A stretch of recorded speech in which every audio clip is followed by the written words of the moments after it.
ओम नमः शिवाय, शिवजी सदा सहाय। ओम नमः शिवाय, शिवजी सदा सहाय। जय गुरु जी। संगत जी, आज मैं आपके लिए 2 सत्संग लेकर आई हूँ। सुनिए।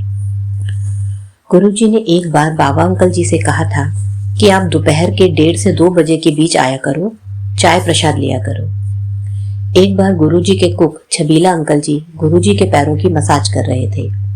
छबीला अंकल ने बाबा अंकल से कहा, आप प्लीज मेरी जगह आ जाओ, मैं पिछले 2 घंटे से गुरुजी की सेवा कर रहा हूँ, अब मुझे थकावट होने लगी है। बाबा अंकल ने मना कर दिया क्योंकि गुरुजी की आज्ञा के बिना कोई सेवा नहीं कर सकता था। लेकिन गुरुजी उस समय समाधि में थे और उन्हें डिस्टर्ब भी नहीं किया जा सकता था। और इधर छबीला अंकल बाबा अंकल जी से लगातार रिक्वेस्ट कर रहे थे कि मैं थक चुका हूँ, थोड़ी देर के लिए आप आ जाओ। बाबा अंकल जी ने सोचा कि धीरे से छबीले की जगह मैं बैठ जाता हूँ, गुरुजी को क्या ही पता चलना है। सो बाबा अंकल छबीला अंकल जी की जगह बैठ गए। अब गुरुजी तो जान ही जान है, उनको पता चल गया। गुरुजी ने अपनी समाधि लगाए लगाए ही पूछा, कौन हो? तो बाबा अंकल बोले, जी मैं हूँ। गुरुजी ने पूछा, चाय प्रसाद लिया? बाबा अंकल बोले, हाँ जी। फिर गुरुजी ने उनको सेवा के लिए अलाउ कर दिया। थोड़ी देर के बाद गुरुजी बोले, मेरे पैर के तलुओं में जलन हो रही है। बाबा अंकल गुरुजी के पैर के तलवों की मसाज करने लगे। फिर गुरुजी ने अपने पैर के अंगूठे की तरफ इशारा करते हुए कहा, देखो। जब बाबा अंकल जी ने गुरुजी के अंगूठों की तरफ देखा तो उसमें से अमृत निकलने लगा। गुरुजी बोले, मेरी बॉडी विचो खून नहीं, अमृत हैगा। गुरुजी के सॉक्स और उनके रूम का कारपेट सब बुरी तरह गीले हो गए। गुरुजी प्यार भरी मुस्कुराहट के साथ बोले, हुण फिर देखा, तेरा गुरु की है। गुरुजी आगे बोले, मैं जब मेडिटेशन करता हूँ तो मेरे अंदर से एनर्जी प्रोड्यूस होती है, जिससे वो सत्संग के समय अपनी संगत को ब्लेस करते हैं। और जो सेवा कर रहे होते हैं उन सेवादार के आसपास गुरुजी ऐसा ऑरा बना देते हैं जिससे सेवादारों को कोई भी नेगेटिविटी इफेक्ट ना कर पाए। गुरुजी ह्यूमन फॉर्म में इसीलिए आए हैं क्योंकि हमारी आंखें गुरुजी की डिवाइन स्वरूप के दर्शन नहीं कर सकती। गुरुजी ने कहा है कि उनकी सेवा करने से कर्म कटते हैं। वो जो भी लीला रचते हैं वह सब हमारे कर्म कटवाने के लिए और हमारा कल्याण करने के लिए ही होती है। जय गुरुजी।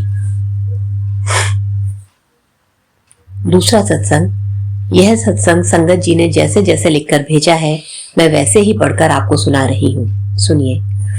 मेरा ब्यूटीक का काम है। मैं और मेरी मदर आज सुबह मार्केट गए थे ब्यूटीक के लिए सामान लेने।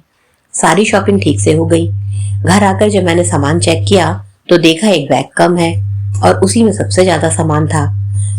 लेकिन संगत जी, एक बार चीज मार्केट में खो जाए या छूट जाए तो वापस मिलना लगभग नामुमकिन होता है। मैंने और मेरी मदर ने फिर भी डिसाइड किया कि एक बार जाकर देख लेते हैं, शायद बैग वापस मिल जाए। यही सोचकर मेरी मदर तुरंत घर से निकल गई।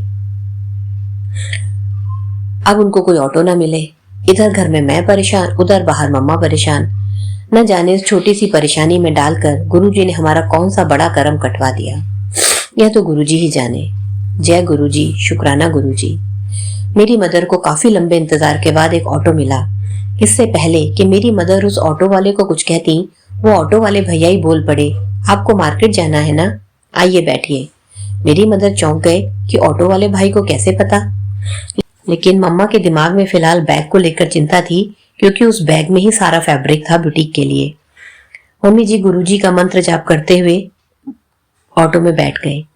अचानक मम्मी जी की नजर ऑटो वाले भैया की तरफ गई। मम्मी हैरान रह गए ये देखकर कि ऑटो वाले भैया ऐसे कैसे हो दिख रहे हैं, क्योंकि उन्होंने बिल्कुल सफेद कपड़े पहने हुए थे, वैसे ही जूती थी उनकी, वैसे ही उनका बाल्ड हेड था, जैसे कि गुरुजी क्लीन शेव रहते हैं। वो ऑटो वाले भैया बिल्कुल गुरुजी का लुक दे रहे थे। और फिर मम्मी का ध्यान ऑटो में चलते हुए संगीत की तरफ गया। वो एक गुरबानी थी जिसका नाम है इच्छा पूरक।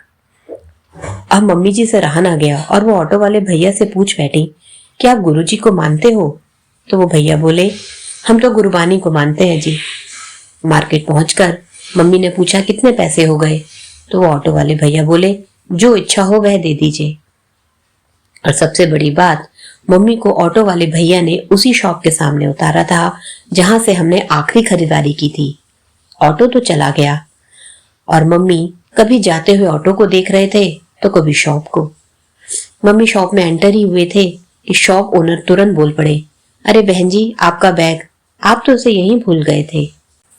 मन ही मन में मम्मी ने श्रद्धा भाव से गुरुजी को नमन किया। मम्मी की आंखें भर आईं यह सोचकर कि आज सृष्टि के रचयिता मेरे लिए ऑटो ड्राइवर बनकर चले आए। जय गुरुजी, धन धन गुरुजी, शुक्राना गुरुजी।